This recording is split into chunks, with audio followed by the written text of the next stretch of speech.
Hello बच्चों, ध्यान से देखिएगा। मोस्ट इंपॉर्टेंट सवाल है। एक किले में 540 आदमी के लिए 160 दिन का राशन है, लेकिन 10 दिन के बाद उसमें 60 आदमी और शामिल हो जाते हैं, तो समान दर पर राशन कितने दिन तक चलेगा। तो यहाँ पर देखो, अगर आदमियों की संख्या बढ़ती है, मैन अगर ज़्यादा होते हैं, तो दिनों की संख्या क्या हो जाती है, कम हो जाती है। मीन्स एक क्वांटिटी बढ़ने पर दूसरी क्वांटिटी कम हो रही है। इसका मतलब ये सवाल आपका विलोमानुपात का है, इन्वर्सली प्रोपोर्शनल।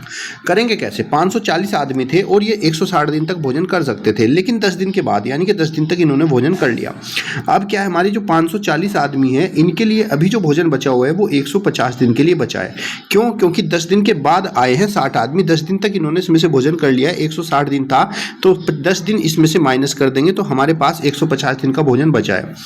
अब ये कह रहा है कि इसमें 10 दिन के बाद 60 आदमी और शामिल हो गए, यानी कि पहले तो हमारे पास थे 540 आदमी, इन 540 में हमारे 60 आदमी और हो गए, यानी कि अब हमारे पास हो गए टोटल 600 आदमी।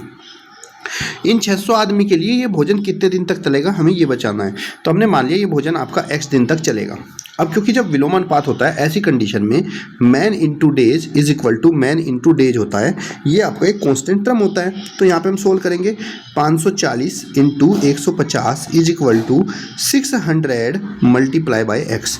सो एक्स का मान निकालेंगे, एक्स बराबर हो जाएगा 540 डिवाइड मल्टीप्लाई 150 डिवाइड बाई 600। 0 से 0 कैंसिल, 0 से 0 कैंसिल, 6 निम 54, ये हो जाएगा 15 निम में 135।